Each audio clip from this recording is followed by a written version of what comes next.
Hola a todos, este es su espacio El Buen Lector.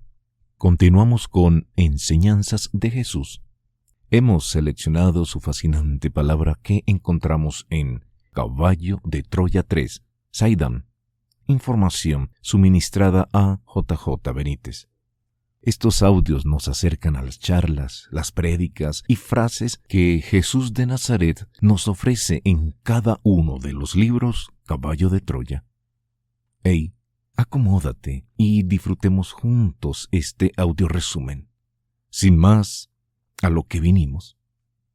El maestro le dijo a Felipe: no te ocupes más del dinero ni de las provisiones. Desde ahora, al igual que tus hermanos, eres libre para extender la buena nueva. Te precederé y acompañaré hasta el final.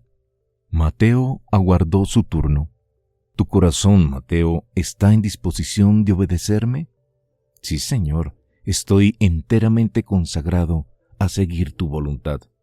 Entonces, si quieres obedecerme, ve a enseñar a todos los pueblos el evangelio del reino.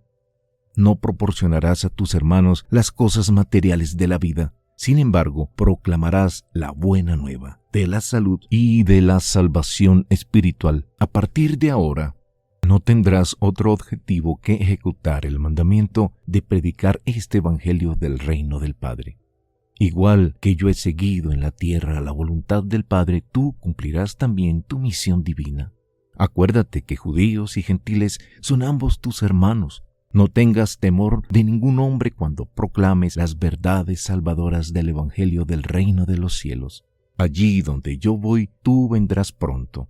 La última pareja con la que el resucitado dialogó aquella mañana fue la formada por los dóciles e ingenuos gemelos, Jacobo y Judas. Les preguntó conjuntamente: ¿creéis en mí? La respuesta fue fulminante: sí, maestro, creemos.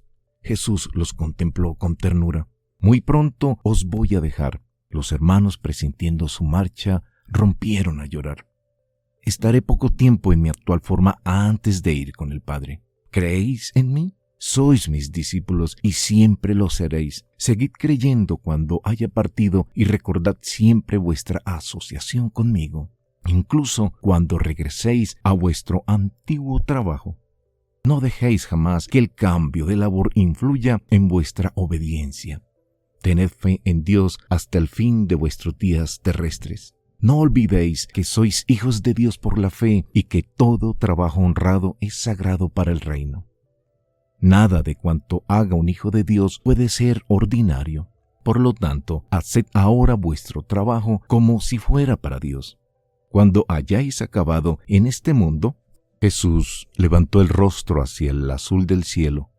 Tengo otros mejores donde trabajaréis también para mí. En esta obra, en este y en otros mundos, trabajaré con vosotros y mi espíritu vivirá en vosotros.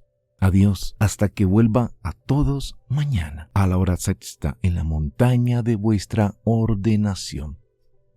Ni la tecnología ni todo el saber del siglo XX podrían aclarar el cómo de semejante desaparición. Sencillamente Jesús, o lo que fuera, dejó de estar, se disolvió sin ruido, sin rastro. En su momento, Jasón en la cuna hablaría junto a Eliseo sobre la desintegración de Jesús. Durante un buen rato, hasta que las brasas terminaron por consumirse, los 10 y el joven Juan Marcos permanecieron en círculo cabizbajos y silenciosos. Luego todos tomaron una embarcación, atracaron en uno de los muelles verticales del flanco oeste de Naúm. El 22 de abril, sábado, estando Jasón en la cuna con Eliseo, volaron al monte cerca a donde había dicho el maestro. Súbitamente inundó la colina. ¿Cómo definirlo? Fue un silencio sonoro. De buenas a primeras, Jasón dejó de oír los trinos de los pájaros. El cinturón de seguridad, incluso proyectado a 400 metros, arrojó una lectura. ¿Qué sucede? Eliseo saltó de su sillón pegando el rostro a una de las escotillas. Creo que jamás una exclamación fue tan adecuada. Jesucristo. Eran las 9:40. Es él, ¿verdad? Eliseo invitó a Jasón a que se asomara al exterior. No había sufrido una alucinación. El maestro estaba allí, a unos 400 metros de la nave, en pie sobre la cima de la colina y directamente encarado hacia la posición de ellos. ¿Y bien, Jasón? Eliseo esperaba órdenes y orientó los instrumentos hacia el resucitado. Todo había vuelto a la normalidad, los ruidos, el zumbar de los insectos, el gorjeo de las aves. Jasón y Eliseo salieron de la cuna y se fueron acercando al maestro. A unos 50 pasos Eliseo se detuvo. «No puedo, Jasón, tengo miedo». «Merece la pena», le dijo Jasón. «Ese hombre es lo más sublime que jamás hayas conocido». Los siguientes pasos Eliseo los recorrió casi arrastrado por Jasón y como si fuera un robot. A media docena de pasos del resucitado se detuvieron. Nada había variado en su aspecto exterior. Sus profundos ojos color miel estaban fijos en los de Eliseo. Jesús dibujó una lenta y comprensiva sonrisa. Sin mediar palabra avanzó hacia ellos. El maestro dijo: «Jasón, solo nuestro Padre es lo más sublime». En la mitad, y dando media vuelta, fue a sentarse sobre la hierba de cara a la lejana Naún, y llamándolos por sus nombres verdaderos, los invitó a que se sentaran a su lado. Jesús, repitiendo la invitación con ambas manos, abordó sus pensamientos. Los espíritus, si eso es lo que crees que soy, no aplastan la hierba. También tú debes aprender a confiar. En verdad os digo que llegará el día en que no dudaréis, y al igual que mis embajadores de hoy, también vosotros, de otra manera y en otro tiempo y lugar, proclamaréis la buena nueva del reino. ¿Nosotros? ¿Por qué creéis que estáis aquí? Yo os digo que en los universos de nuestro Padre nada que concierna al dominio del Espíritu queda esclavizado por el azar. Todo es obra del amor, de la sabiduría y de la misericordia. El resucitado marcó con sus ojos la posición de la cuna. Eliseo y Jasón volvieron a mirarse desarmados. Cuando seáis devueltos al momento de donde procedéis, una sola realidad brillará en vuestros corazones. Enseñad a vuestros semejantes, a todos, cuánto habéis visto, oído y experimentado a mi lado. Sé que a vuestra manera terminaréis por confiar en mí. Sé también que no teméis a los hombres ni a lo que puedan representar y que proclamaréis mi verdad. Y otros muchos, gracias a vuestro esfuerzo y sacrificio, recibirán la luz de mi promesa. Al escucharle, Jasón tuvo la nítida sensación de que sabía lo del proyecto Tercer Salto en el Tiempo. Jesús le dijo: «¿Por qué te atormentas? También las criaturas a mi servicio tienen un código que como vosotros no pueden profanar. Recuerda mis palabras a Lázaro: Hijo mío, lo que te ha sucedido ocurrirá igual a todos aquellos que crean en el Evangelio, pero resucitarán bajo una forma más gloriosa. Yo soy la resurrección y la vida. Esto que veis y que podéis tocar no es fruto de fantasías ni de milagros. Miradlo bien, es una de las formas que disfruta toda criatura mortal de los mundos del tiempo y del espacio una vez vencido el sueño de la muerte». «¿Puedo?», dijo Eliseo, y el maestro dejó que Eliseo tocara su mano. De pronto, sin palabras, Eliseo se inclinó besando los nudillos de la mano que retenía y que acababa de explorar. Los ojos de Jesús se humedecieron. Satisfecho, Eliseo perplejo se dejó caer sobre la hierba. Y el maestro dijo: «No os extrañéis si advertís que esta forma carnal poco o nada tiene que ver con lo que conocéis. Allí donde sois devueltos a la verdadera vida, las limitaciones que os acosan aquí abajo no tienen sentido. Allí sentiréis otra clase de hambre, otra clase de sed, otra clase de sentimientos y necesidades. Ahora es muy difícil que el hombre mortal pueda alcanzar las estrellas. Debe bastaros saber que están ahí y que en su momento no solo las estrellas formarán parte de vuestro conocimiento. La carrera hacia el Padre Universal es prodigiosamente reveladora. Nada quedará oculto. No olvidéis que vuestros conocimientos son finitos y que toda comprensión por parte de las criaturas mortales es relativa. Cualquier información, incluso la que procede de fuentes elevadas, solo es relativamente completa. Los hechos físicos pueden ser uniformes, pero la verdad es una realidad viva y flexible en la filosofía del universo. Las personas que evolucionan como vosotros lo estáis haciendo ahora solo son parcialmente sabias y relativamente verídicas en sus mensajes. Solo pueden tener certidumbre en los límites de su experiencia personal. Algo que puede parecer cierto en un lugar puede ser relativamente verdadero en otro segmento de la creación. La verdad divina, la verdad final, es uniforme y universal. La historia de las criaturas espirituales, tal y como es contada por numerosas individualidades originarias de esferas diversas, puede cambiar a veces en los detalles. Esto obedece a la relatividad en la plenitud de sus conocimientos y de su experiencia personal, así como a la extensión y amplitud de esa experiencia.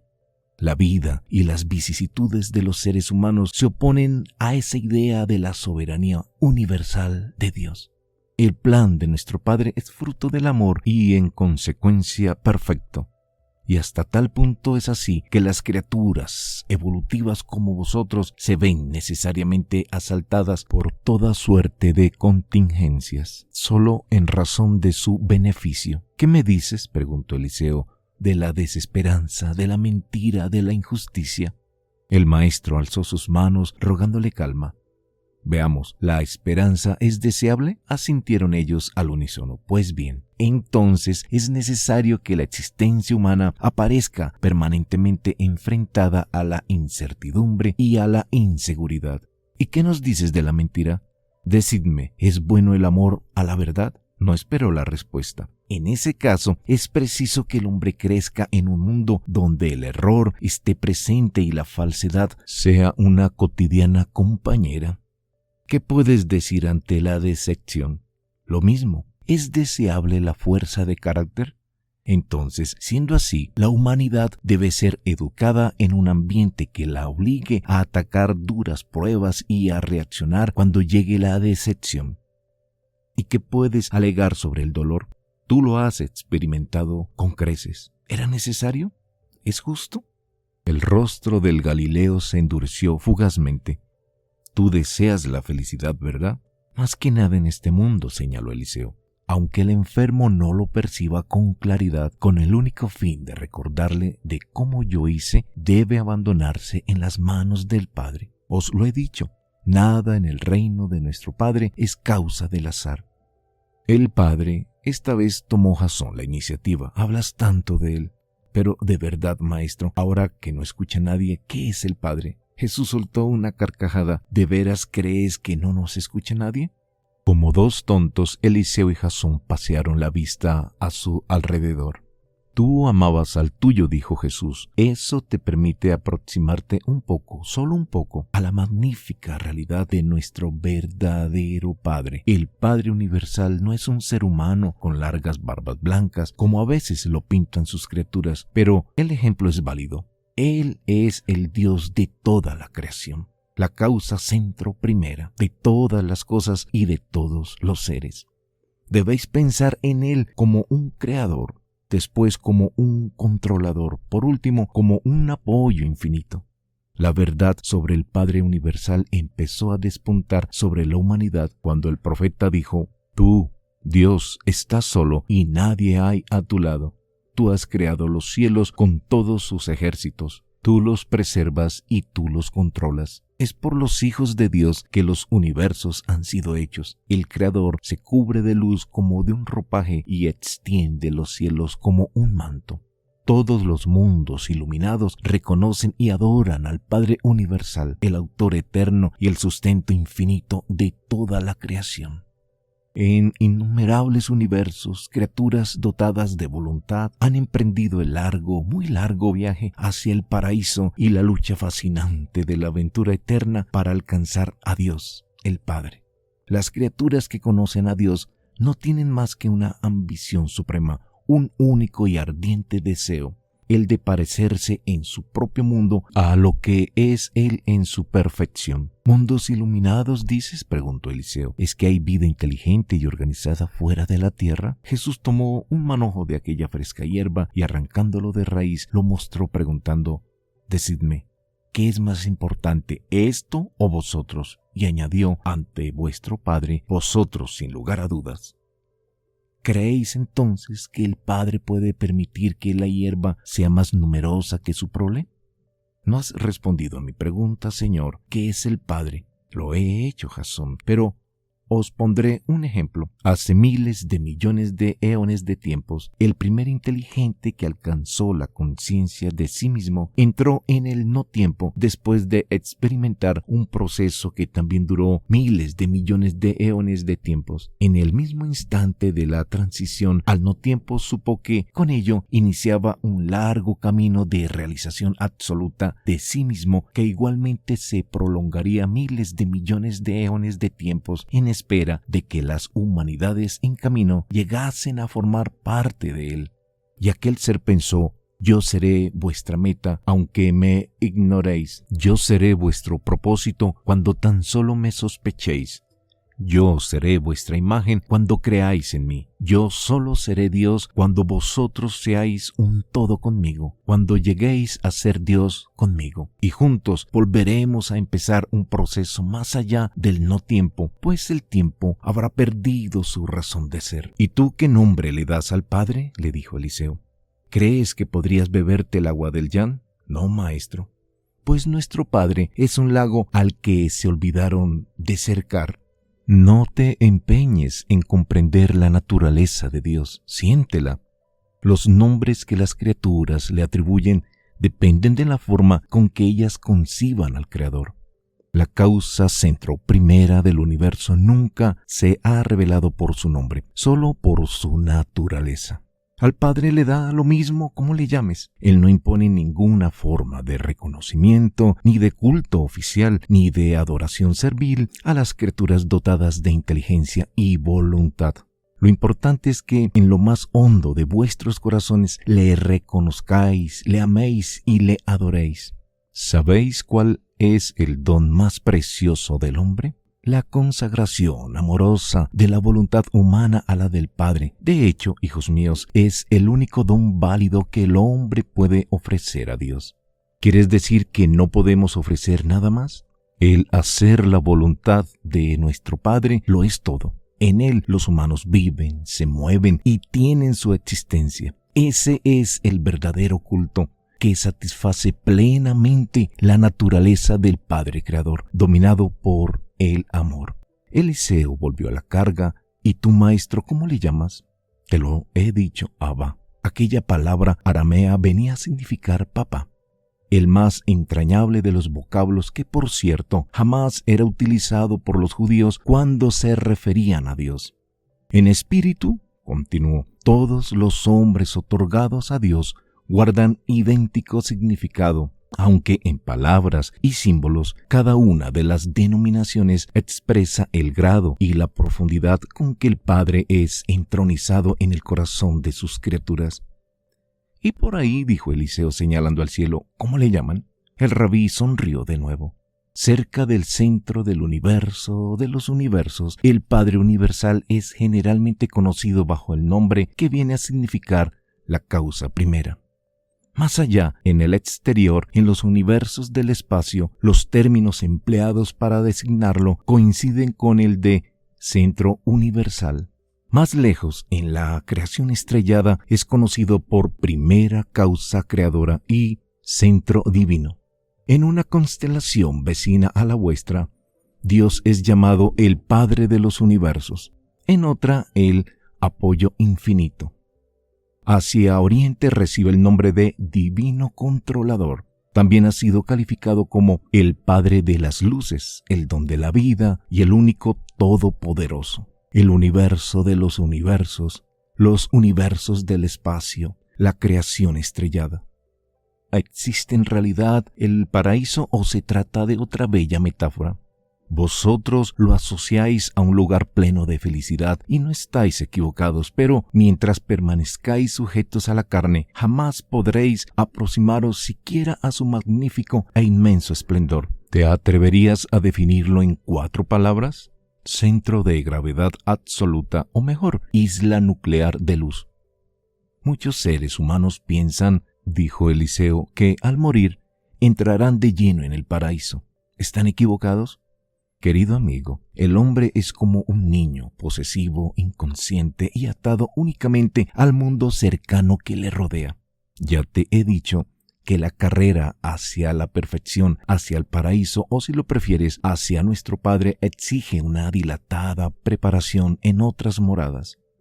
Entonces, ¿cuándo veremos a Dios cara a cara? A veces, se lamentó el resucitado, parecéis ciegos. ¿Por qué le buscas fuera si Él te ha regalado parte de su esencia? Vosotros no podéis ver mi rostro, ya que ningún mortal puede verme y vivir. Pues bien, yo os digo que ningún ser material podría contemplar el Espíritu de Dios y preservar su existencia terrestre. Es imposible a los grupos inferiores de seres espirituales y a todos los órdenes de personalidades materiales captar la gloria y el resplandor espiritual de la presencia de la personalidad divina. La luminosidad espiritual de esa presencia del Padre es una luz que ningún mortal puede soportar, que ninguna criatura material ha visto y que no podrá ver. Hijo mío, en la inmensidad de la creación, Dios no trata directamente con las personalidades dotadas de voluntad. Lo hace de otras maneras, como te he dicho, instalándose en lo más íntimo de cada ser y a través de un vasto circuito de personalidades celestes. Si no te he entendido mal, prosiguió Eliseo, ¿Dios se instala en cada uno de nosotros? Esa, mi pequeño curioso, es la más grande verdad que podrás escuchar de mis labios. Y desplazando sus ojos hacia Jasón subrayó, tu hermano lo sabe, la falsedad no puede anidar en mi alma. Y yo te digo que cada criatura mortal dotada de inteligencia y voluntad recibe directamente del Padre una chispa de Él mismo, enviada desde el paraíso y que vive en el órgano mental de los mortales, ayudándolos a desarrollar su alma inmortal, destinada a sobrevivir por toda la eternidad.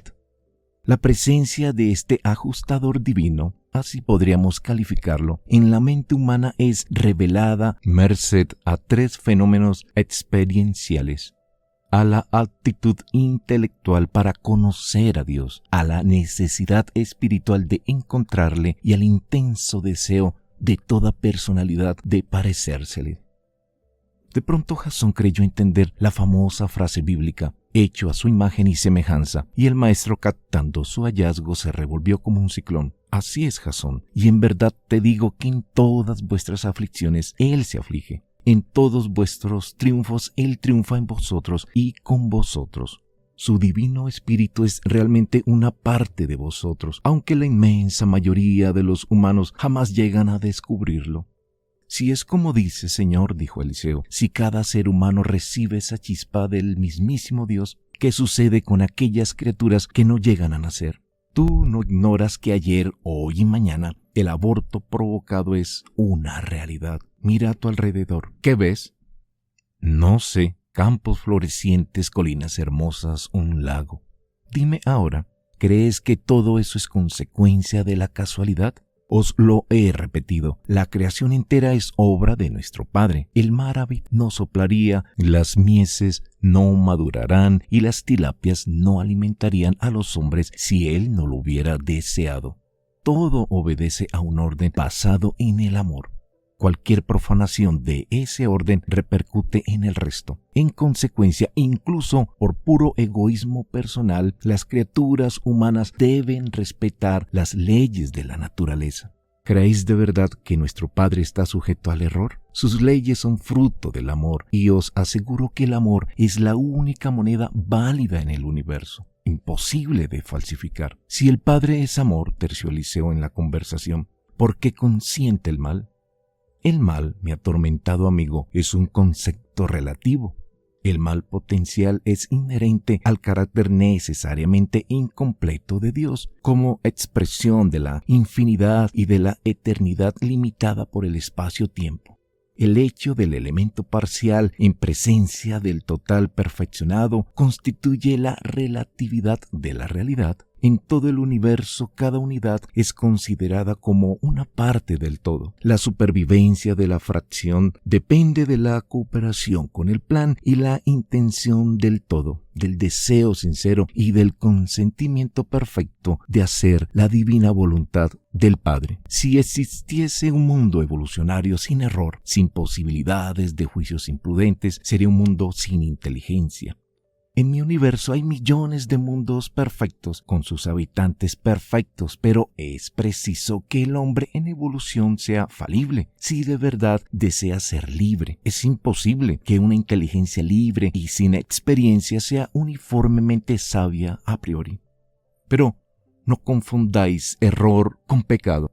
La posibilidad de juicio erróneo solo se vuelve pecado si la voluntad humana asume y adopta conscientemente un juicio inmoral intencional. Según esto en las hojas son con sus explicaciones, creer que las desgracias son enviadas por Dios puede ser una absoluta estupidez. Más que una estupidez, Jasón, una consecuencia de la ceguera humana. El Dios eterno es incapaz de sentir la cólera o de castigar a sus hijos. Esas son emociones humanas, vulgares y despreciables, indignas de ser llamadas humanas y mucho menos divinas. Hacia las 11 de la mañana, tanto Eliseo como Jasón empezaron a transpirar copiosamente. Ambos se percataron enseguida de otro singular fenómeno. A pesar del sofocante calor, igual para todos, la epidermis de Jesús se mantuvo seca y lozana, sin el menor indicio de sudor. A lo largo de la conversación, Eliseo hizo un disimulado gesto con los ojos, señalándole la parte superior del cayado, con el claro propósito de que procediera a un chequeo del organismo del resucitado. Jesús, a la silenciosa negativa de Jasón, lo agradeció con una mirada. ¿Por qué no nos hablas un poco más de ese paraíso? Lo haré si así lo deseas, pero será como si vosotros trataseis de hacer comprender a mis pequeñuelos de hoy el sentido de vuestra misión. Antes deberían conocer otras muchas cosas. El paraíso o la isla nuclear de luz se deriva de la deidad, aunque no puede decirse que sea una deidad. Las creaciones materiales no son solo una parte de la deidad, son una consecuencia. Podríamos decir que, sin calificación especial, es el absoluto del control material gravitacional, por la causa centro primera. Esa inmensa isla cuyas dimensiones no podrías concebir con la limitada mente humana, permanece inmóvil. Es la única creación estática en el universo de los universos. La isla del paraíso tiene un lugar en el universo, pero carece de posición en el espacio. Se trata de una isla eterna, origen efectivo de los universos físicos, pasados, presentes y futuros. El paraíso es un término que incluye los absolutos focales personales e impersonales de todas las fases de la realidad universal. El paraíso puede implicar y reunir todas las formas de la realidad, deidad, divinidad, personalidad y energía espiritual, mental o material. Todo tiene al paraíso como un punto de origen, de función y de destino, en lo que se refiere a su valor, su significado y su existencia de hecho. Pero no os confundáis, la isla eterna es un controlador único de numerosas actividades universales. De un extremo a otro de los universos materiales, el paraíso influye en la conducta de todos los seres relacionados con fuerzas, energías y potencias, pero en sí mismo es único, exclusivo y aislado en los universos. No representa a nada y nada representa. No es una fuerza ni una presencia. El paraíso es simplemente el paraíso. Y todas esas cosas, terció Eliseo con melancolía, ¿por qué no son reveladas con claridad? Hijo mío, es conveniente que los hombres no reciban una revelación excesiva. Ello asfixiaría a la imaginación. El progreso exige que la individualidad se desarrolle. La mediocridad busca perpetuarse en la uniformidad. Fuera del contacto con el Padre Universal, ninguna revelación puede ser jamás completa. Porque vuestro mundo ignora generalmente el origen de las cosas, incluso físicas. Se ha estimado conveniente darle de vez en cuando nociones de cosmogonía, pero esto siempre ha provocado confusiones. Las leyes que gobiernan la revelación limitan grandemente porque prohíben, como os ocurre ahora a vosotros. La revelación es una técnica que permite economizar siglos y siglos de tiempo en el trabajo indispensablemente de selección y de análisis minucioso de los errores de la evolución.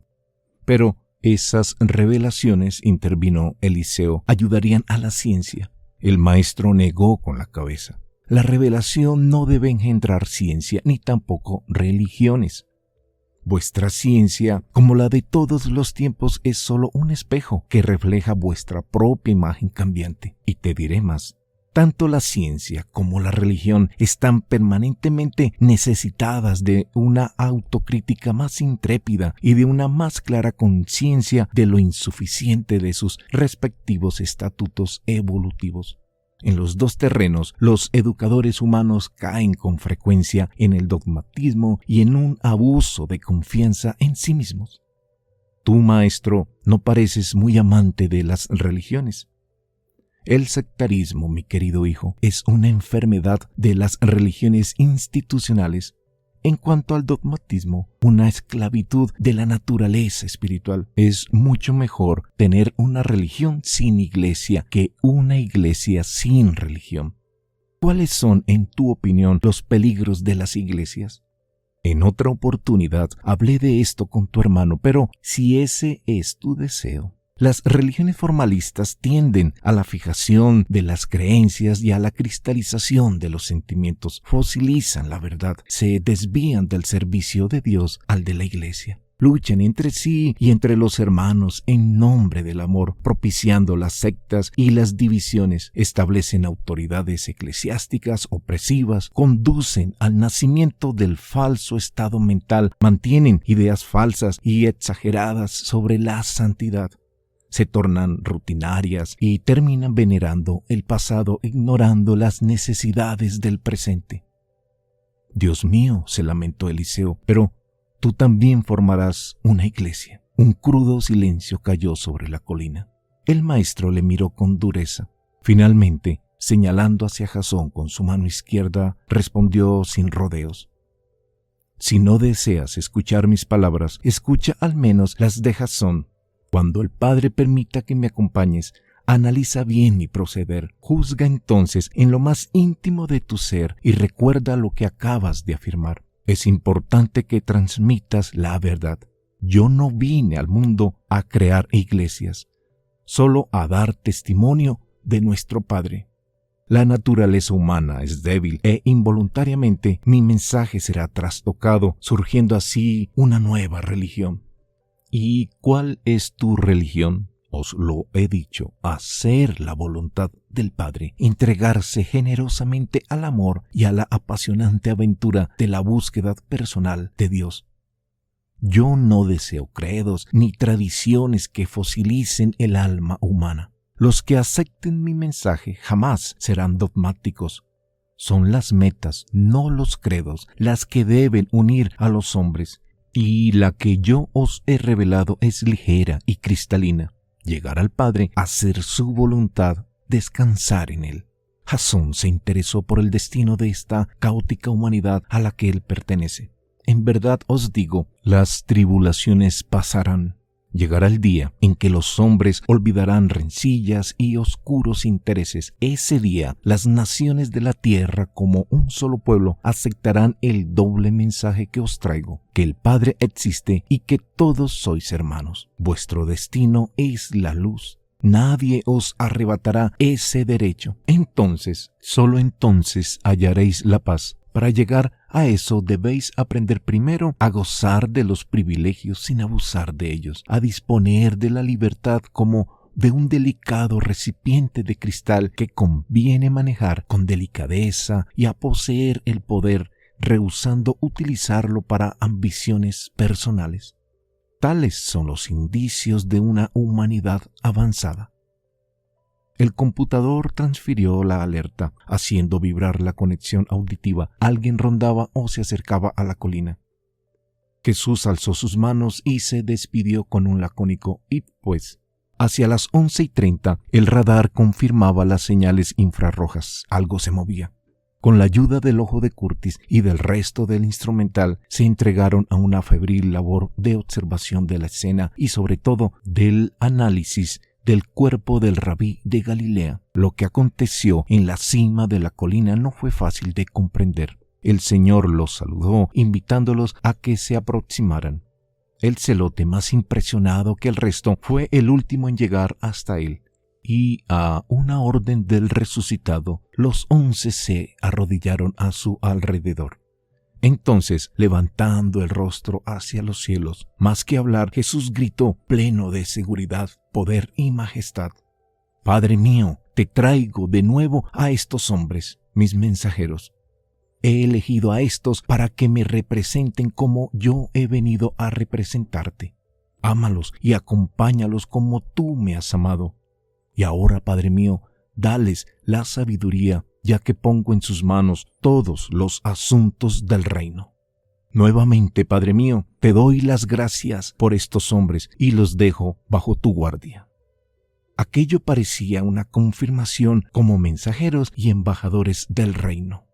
Concluida la plegaria, en mitad de un respetuoso silencio, el resucitado se acercó a cada uno de los presentes, colocando las manos sobre sus cabezas. En cada imposición, el Señor cerraba sus ojos.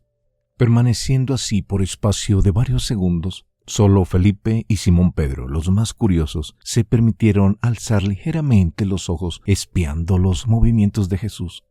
Por último, hacia las 12:45 se dirigió a Simón el celote, abrazándolo durante casi un minuto. No hubo palabras en aquel efusivo abrazo, pero los ojos del patriota se llenaron de lágrimas. Luego, a uno por uno, se repitió la entrañable despedida, y retrocediendo hasta el centro del círculo que formaban los íntimos, desapareció fulminantemente. Esta vez no hubo anuncio para una tercera aparición. ¿Significaba esto que las presencias de Jesús en la Galilea habían finalizado? Tras unos minutos de confusión, los discípulos emprendieron el regreso a Naún. Los análisis de la cuna en ese momento sobre el cuerpo del maestro arrojaban que carecía de sistema circulatorio. En las pantallas no obtuvieron imágenes de arterias, venas, capilares ni del sistema linfático. Nada. Hacia las 07:00, al pisar la calle principal de Saidán, Jasón quedó impresionado. Decenas de curiosos se agolpaban frente a la hacienda de los Zebedeo. Juan ordenó que le dejaran pasar. Estando en el centro del patio, los íntimos, las mujeres, el padre de los Zebedeo, así el auxiliador Esenio y la servidumbre participaban en una acalorada asamblea. Jasón simuló no estar al tanto de la aparición del maestro en la montaña de la ordenación, interesándose por los detalles. Sin saberlo, él estaba presenciando el nacimiento de una ruptura entre los íntimos. Simón Pedro, por ejemplo, él estaba convencido de que Jesús se hallaba definitivamente junto al Padre y que no regresaría en un tiempo. Juan, basándose en algo que el resucitado les había insinuado en la última de las apariciones, y defendía lo contrario, la permanencia del grupo en la Galilea hasta que se produjera esa presencia del rabí. Con su mordaz lenguaje, Pedro humilló en misericordia a su hermano e indirectamente a Mateo y a Juan por atreverse a dudar de sus discursos. Estaba asistiendo a lo que era más penoso, a un distanciamiento ideológico entre los íntimos. Hicieron un pacto de espera de una semana, tiempo en el cual debería aparecer el maestro. Pedro les dijo a los pobladores solo una parte de lo sucedido e invitó a unos cuantos a quienes deseen a una próxima asamblea multitudinaria en aquella misma playa a las 3 de la tarde del próximo sábado. Los íntimos y la señora hablaban en su momento de visitar mientras tanto a sus familiares. Jasón, cuando se comunicó con la cuna, Eliseo no respondió. Jasón, al llegar, no lo encontró. Buscaría donde sea con tal de encontrar a su hermano Eliseo. La búsqueda fue desesperante. Lo encontró dentro de una cripta. Lo reconozco, confesó Eliseo. No calculé los riesgos y decidí aliviar la tensión con un trabajo más terrestre. Estando de nuevo en la cuna, Eliseo y Jasón se despidieron con un entrañable abrazo, y a las 05:30, con los primeros alientos del alba, Jasón descendió hacia Naún. Allí se encontró Jasón con los íntimos. Hacia las 6:30, la lancha que había capitaneado Simón Pedro atracaba al este del puerto. Jasón, sin pérdida de tiempo, se acomodó a proa junto a la señora.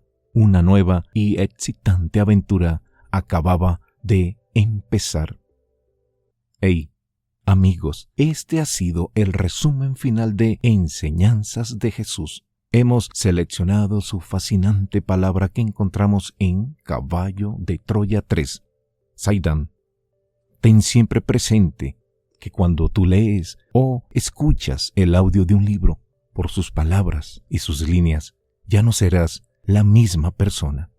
Nos encontraremos en otro audio resumen. Un abrazo para ti. De corazón, bendiciones.